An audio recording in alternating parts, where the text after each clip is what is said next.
maging handa kayo. Ito ay hindi na bago sa ating pandinig, pero higit na nagiging makahulugan habang inaabot natin sa huling hantungan si Yorisa na nalagutan ang buhay. Bahagi yun na kung saan ay tayo pinalalahanan ng buong kapal. Napaka-ikli ng panahon na ilalagi natin sa daigdig na ito. Kahit na sinusabihin natin na aabot tayo na isang daan. Kaya yung paanyaya na pinahayag ng buong kapal ay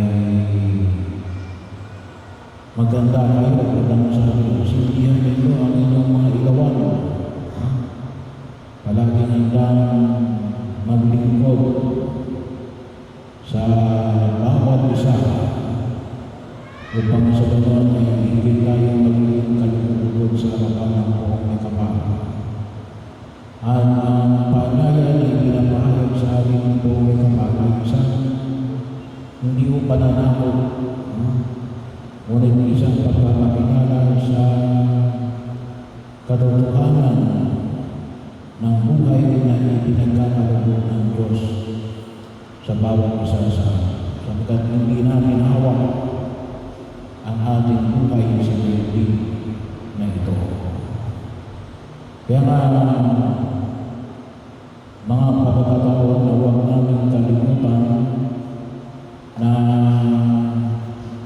patuloy namin tugunan ang hanggang sa lahat yun ay mga tugon tayo sa kalawakan ng mga kapal, pag-ibig sa Diyos at pag-ibig sa kapwa, upang sa ganun ay sabi ako natin kasi kung kapasitaan ng mga utos, yung 10 utos na kung tawagin natin ay nakabasa naman sa pag-ibig sa Diyos na higit sa lahat at pag-ibig sa Diyos at pag-ibig sa kapwa gaya ng sa sarili.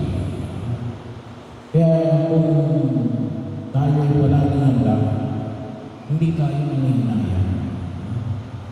Kasi kung minsan na kasi ay tayo ay hinahayaan natin na sabi nga natin ay malintang.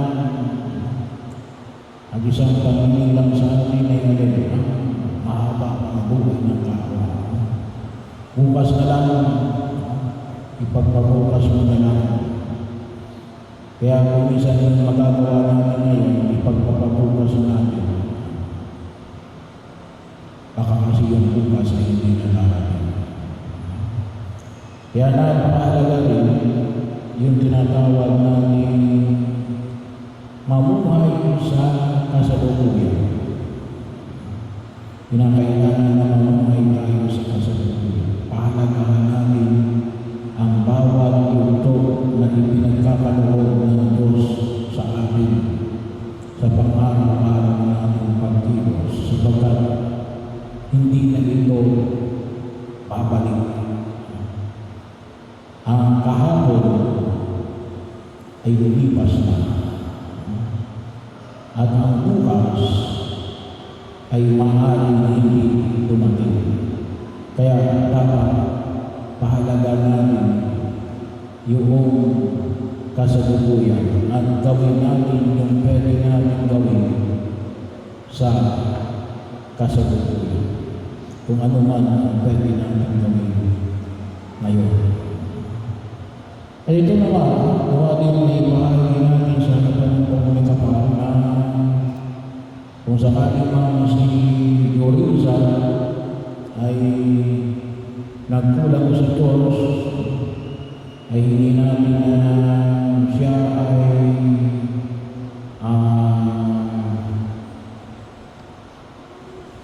patawarin. Kaya sana rin po huwag rin natin kalimutan yung isa sa mga paghahanda natin. Lalo-lalo na kapag medyo maliligan yung ating mga karamdaman.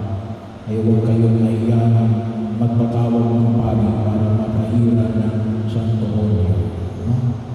So, isa rin ang nakatutulong. Isang maliwanag yun ang pagkahanda sa atin.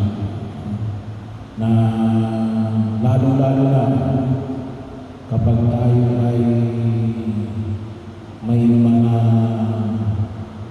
malulupang mga karamdaman,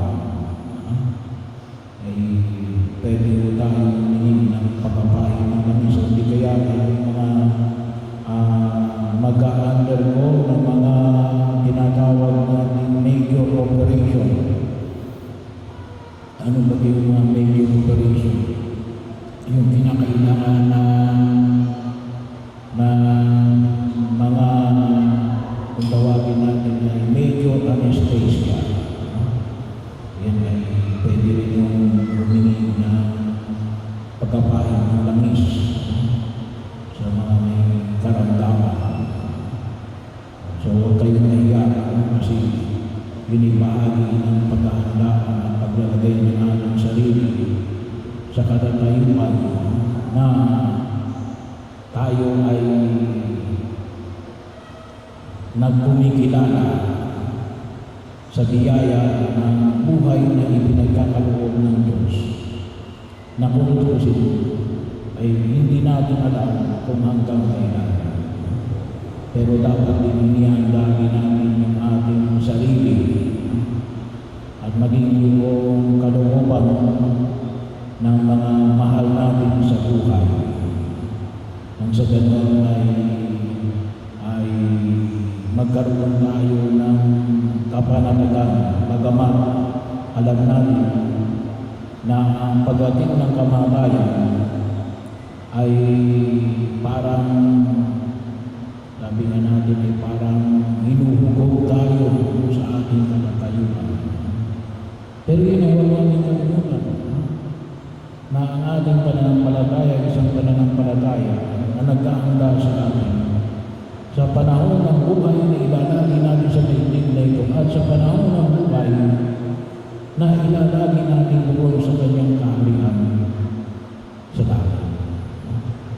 Yun ay kasama ng tinuturo ng ating pananampalataya na dapat ay huwag namin ikatakot at ipagwalang bahala. Sapagkat yun ang magbibigay sa atin ng higit na kapanatagan at kapayapaan. Dahil alam natin, tayo ay pupunta sa harapan ng pulong na ikaw. At ito ay tinutulog natin na pakinabangan ni Diyos.